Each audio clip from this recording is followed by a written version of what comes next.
Alright, so just got back from the lumberyard. We got some nice maple, we got some nice cherry, and we got a little piece of walnut. We're going to hopefully make 2 nice cutting boards. These will be the first ones I'm selling. So we're going to write everything down and we're going to keep track. But I'm going to bring these inside and we'll see what they end up looking like once the cutting boards are constructed.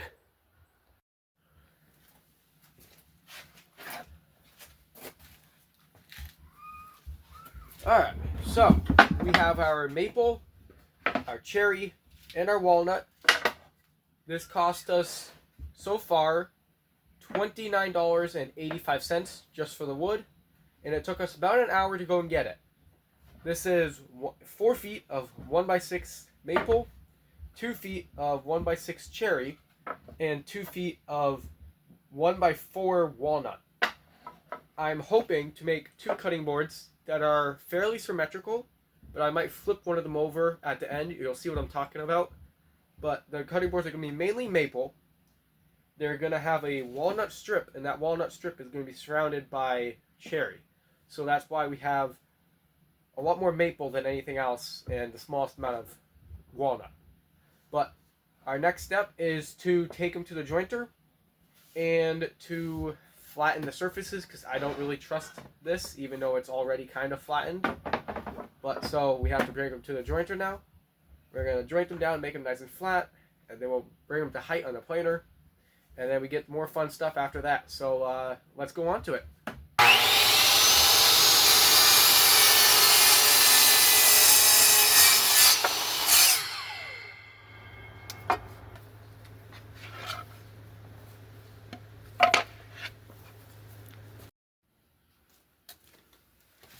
Alright, so we've got them all cut down to the same length. The maple's hiding here on the bottom.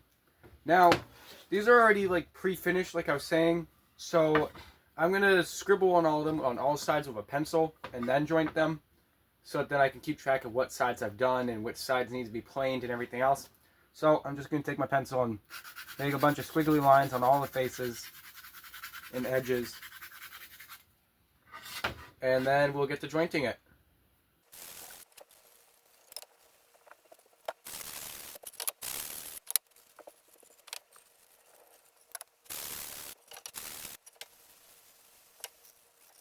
Alright, they're all penciled up. Now I've just got to start jointing them, which should be fun. Alright, let's get to jointing these.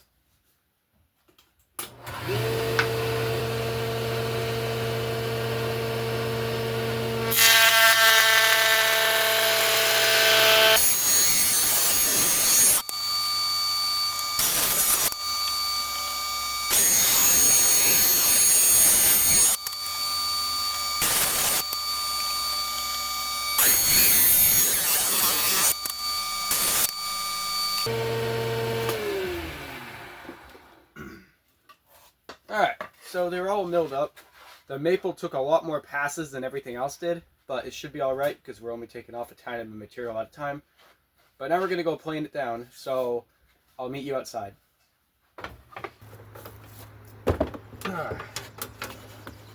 Alright. This thing's heavy, but we have it over here now. I also milled up this pine board so that then I can send it through there first in case it decides it wants to eat any boards today. So it eats the pine board instead of my nice walnut.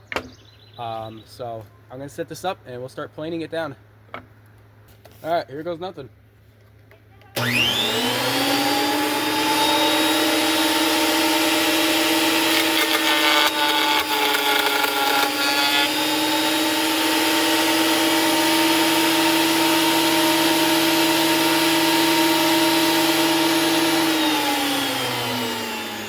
See, that's exactly what I mean. It likes to eat the boards, but we're gonna retry and see how it goes.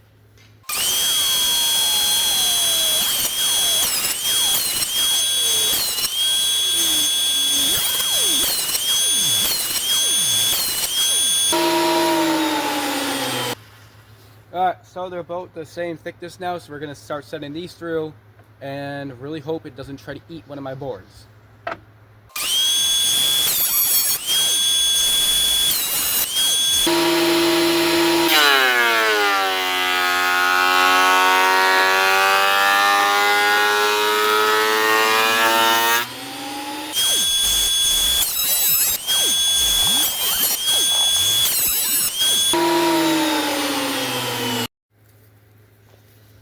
Alright, so somehow some part of me thought that I should be making the pine the same thickness as the maple, because the maple is the thinnest one. So I don't know what really made me think that, but these were definitely thicker and they definitely gave this a harder time. But these are down all our final thickness. So we're gonna go bring these to the table saw and start ripping them down to a certain width. Okay, I actually decided to take it out here so I make less of a mess in the basement, so I also have some more room to move around. So I'm gonna get this all set up and we'll start figuring out how big we want to cut these pieces to. Alright, so I've got the table saw here. I've just got to set the height and start sending stuff through. I don't know if you can tell or not, but I moved the center board out of this picnic table because it was making this so it didn't sit flat. I think I'm going to rip these into pieces that are about 1.16 wide, so I can stand them up and have like a quarter sawn effect on the top, but then also so when I'm done planing them down after they're glued up and everything and sanding, they're still like at least 1 inch thick. So I'm going to set this and we'll start cutting. Alright, we're going to start with the cherry because it happens to be the cheapest piece, even though it's one of the larger pieces. So, yeah, here goes something or nothing. Hopefully nothing crazy happens, but we'll see.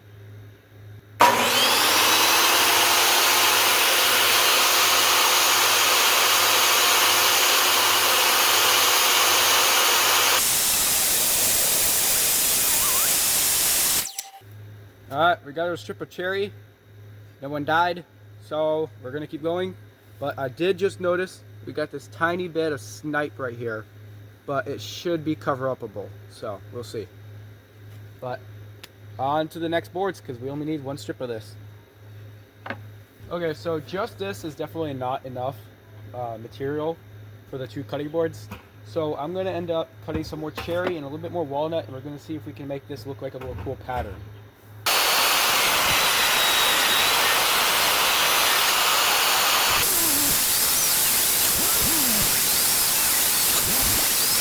Alright, so this is the design I've gotten so far. We've got a pattern with the walnut being hugged by the cherry, but I have one extra maple piece here.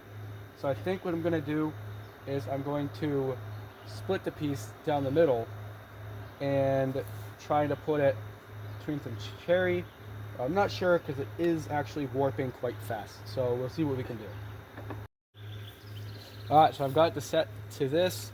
I'm a little nervous to try to cut it like this, but I have a push stick and I'll do everything right, so we'll see how it goes.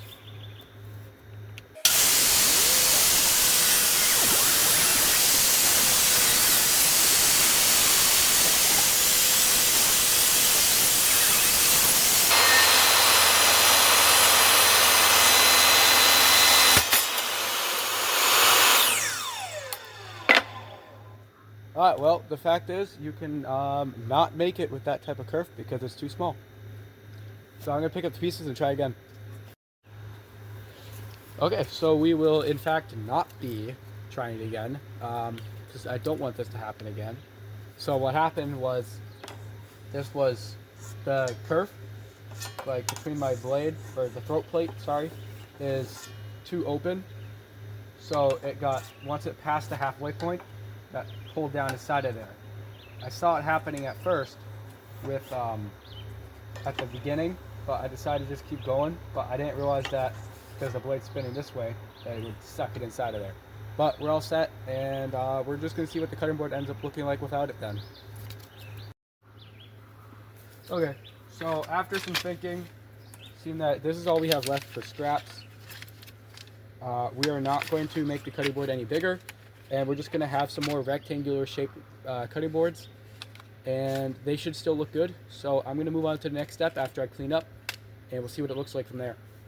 Okay, so the design I decided to go with is this right here with some alternating patterns, and then with some of the scraps I'm going to make this little thing to send just as like just a cool little thing to go with it, I guess. I don't really know what to call it yet, but we'll just send it all together because this is for a person who offered to buy a couple off me to help me get started. So I'm going to start gluing these up, and I will show you how it is once it's glued up.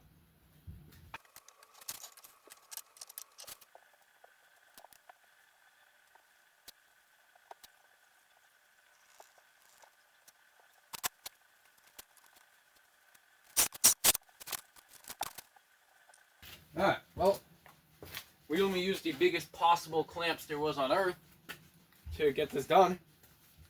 But it's glued up now. So I'm going to find somewhere to put it, and I'll come back to it in like half an hour and clean up the glue. So, I went ahead and glued this one up off camera, but I'm going to scrape it off and see how it looks. We also are going to take the clamps off of this and scrape the glue off of it before it's too dry, and then we're going to leave it overnight, and we will come back to it tomorrow and hopefully actually even finish these up tomorrow. So I'm going to scrape these off and then we'll get to the next steps.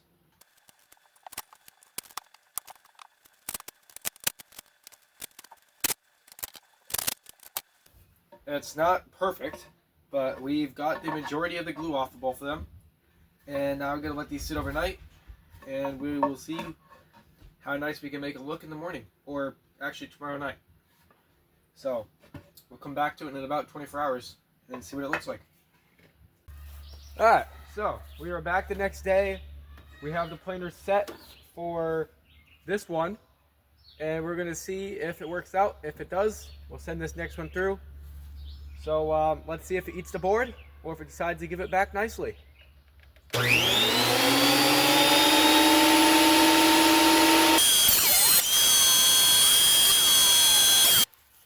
Alright, well, it seems that it wants to work nicely. It's nice and flat now. It got some weird black streaks on it. I'm not sure what it's from, but we'll fix that up. And we'll square these up probably with a joiner. Maybe with a table saw, I'm not sure yet.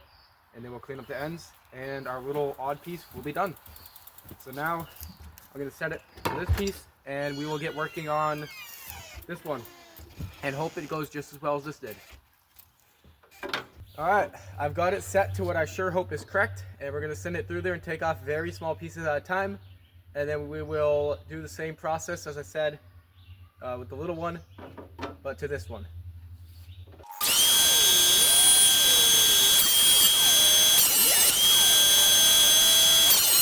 Alright, we got them both done for the surfaces, so now I'm just going to clean up the sides of them with the table saw, and then it is ready for routing and then sanding. Okay, so I got it out here. I got it set to take off some material on this side first, and we'll see if everything goes right this time.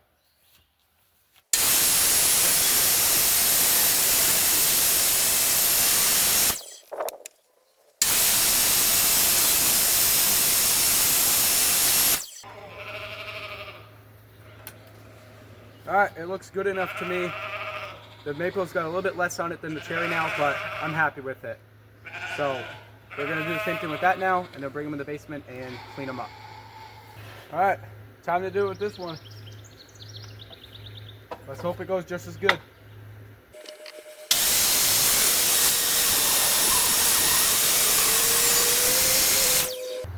Well, so far we're good, except for the fact that I think I just ate half the sawdust, and I got it all over my shirt now. But on to the next side.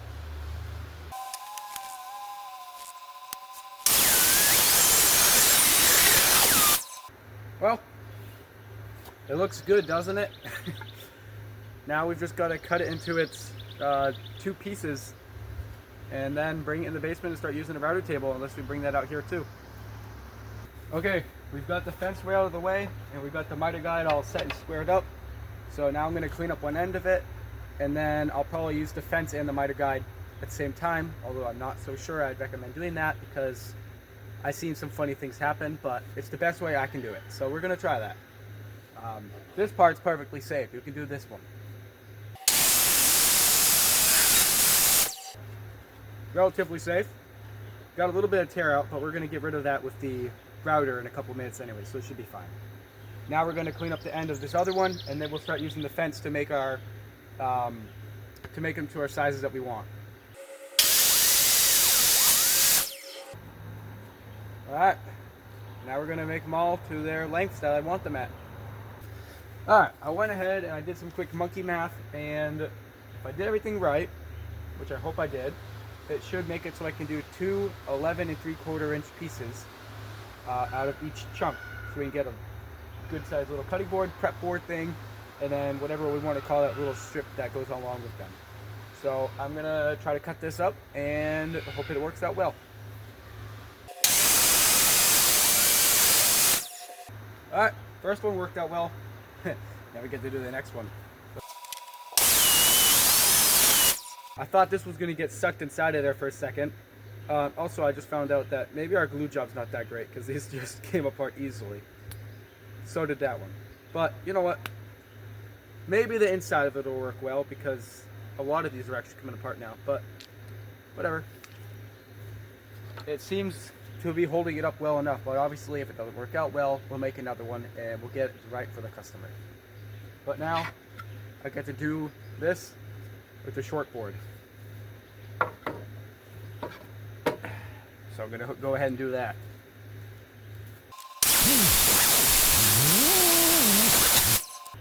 See, this one also wanted to take flight, but it'll probably still break at the glue line, but it definitely seems stronger. Alright, I'm surprised I can't break that because it's end grain, but this piece didn't want to break. So some of the glue lines are pretty well. Some of them could use some work. But we've got all of our pieces cut now. They're all to the same length. They're all to their final thicknesses and to their final widths. So now we're going to use the router table and we're going to give them some nice bevels. And then we get to sand and then put the middle oil on them. Okay, so I decided to take it outside because it would make less of a mess inside. We're going to start with the little ones. So if we screw up something, we could screw these up. And I think I'm only going to take a tiny bit of an edge off of these. So I've got this set to something where I think it'll take off minimal material, but I don't use this too often, so we're going to use these first as our lab rats.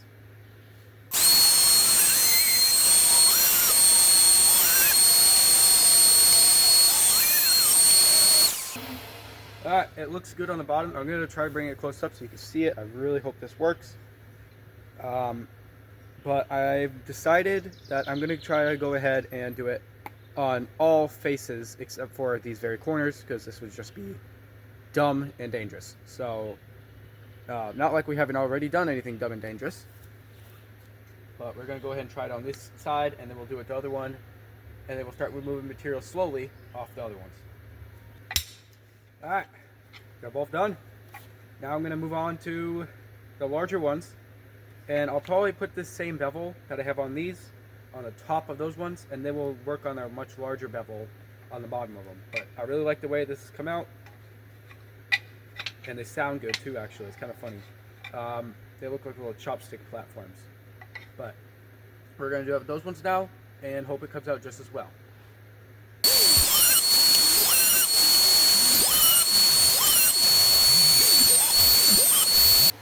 Alright, they have all those little bevels.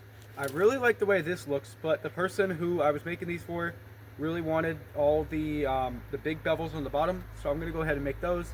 But I put the little bevel all the way around so I can take off a little bit of material at a time from the bottom so I don't get any funny looking explosions.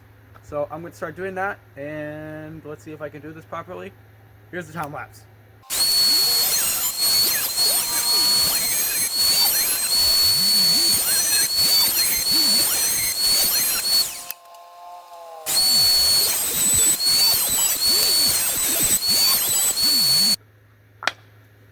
Alright, so I'm happy with that. We got the little bit where we went past it. So we've got the angled part and then the flat part. Once we sand that up, it'll be minimal, but it'll look really cool. But this is kind of what they'll look like when they're done now. So we're just going to go sand them up and make them look nice and pretty before we get to put the middle oil on them, which is the best part. Okay, so we have got all of our pieces right here, but now it's time to start sanding them. So I'm going to start with the small ones and just go across all of them. I'm going to hit them all with the 150. I'll do some water popping, probably do the 220 twice, and then I'll hand sand these little parts right here in between some grits, and then we get to use the mineral oil and finish it up. So I'm going to get started on that.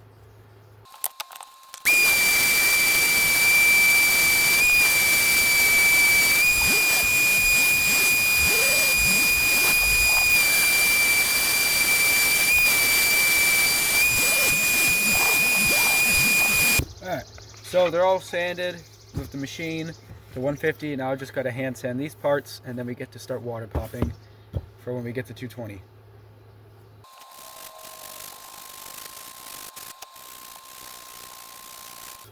Alright, so they are all sanded to 150. Now I'm going to dust them off, and I'm going to water pop them, and then we will do the first sanding with 220. Alright, so this is what we're doing to water pop them. I'm just taking some paper towel, folding it into a little square, and then we're dipping into the water and just wiping these down a little bit. So this is a good little area. Just dip it into the water, squeeze it off a little bit, because we don't want to totally drown these, but we want to just stand the grain up. Just like this. And this will make them so they stay smooth once we put the mineral oil on. The reason that this makes it so they stay smooth is it's standing up the grain that got flattened and pushed down with the sander. So it's making the grain stand back up so that we can get it with the sander. But once this gets a minute to dry, we're going to hit it with 220, and we're going to do 2 passes on that. And I'll just, once I'm done with this, I will just skip to when we're ready to put the mineral oil on, so you don't have to watch me do this 2 more times.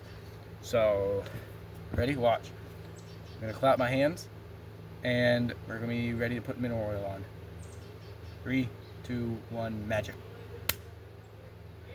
Wait, that was a bad one. Let me try it again. Alright, so, don't know if that worked or not, but we are now ready to put mineral oil on all of the cutting board things that we've made. So what I'm going to do is I have this bottle of mineral oil. I'm just going to take it, put some in this little medicine cup here, and then something that I found recently that I really enjoy doing is just dipping a cotton ball in it and using that, and it helps me get a nice even coat to it that's not too thick but not too thin, and it makes it so I don't have to use a rag 1,000 times.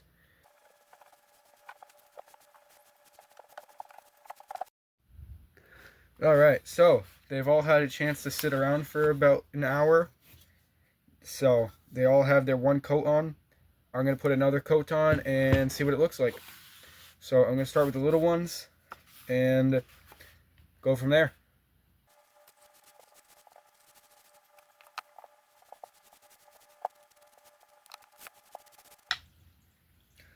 Alright, so second coat's put on them. They're still pretty wet from the oil, but I'm just going to set them off to the side for now and let them sit for probably another hour or so, and then we will put the 3rd coat on them, and that should be good. So 1 more coat, and then I get to wipe them down with a dry rag, and they are done. So we will be back as soon as we're ready to put on that last coat. So it's been another hour or so, and we're getting to the point where they're not quite soaking up all of the mineral oil, but I'm still going to put a little bit more on because it is soaking it up on the edges and especially the end still. But this is going to be our final coat. I'll leave it on overnight, and then in the morning I will wipe it down with a paper towel and dust it off if there's any dust at all with a air hose or the back end of like a shop vac or something, and then we'll take some nice pictures because they will be done. But so far they've got a really nice shine to them. Grain pattern sticks out nicely on all the sides. But alright, so I'm going to get to putting the mineral oil on them for their last layer, and next time you will see this after this little time lapse here, it'll be morning.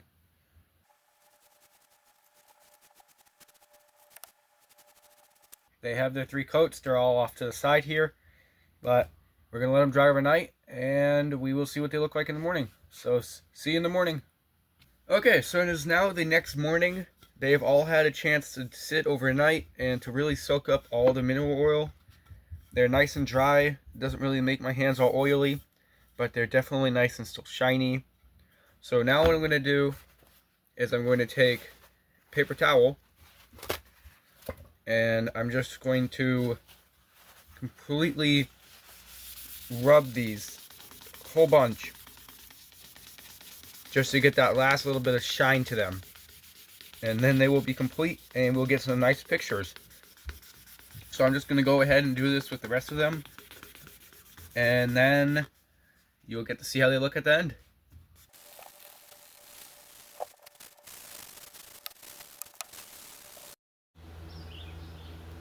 Okay, just finished my second big project for a client. It's a set of two cheese boards with two little knife rests on them. So you can put the food on the board and then you can rest the knife on the little board right behind it. It's made of a pattern with cherry, walnut, and maple. I have the quarter sawn effect going on here. You can see the grain going straight like this. So you can see all the nice shininess to it. And they have a raised beveled edge on the bottom. So they sit right off the ground so you can grab them real easily. They're about 1 foot long and about 1/2 foot wide. So that is our second project done for a client. If you want a small project done like this and you're in the New England area, definitely send me an email at the email that I put in there above, and I can hopefully make you one similar.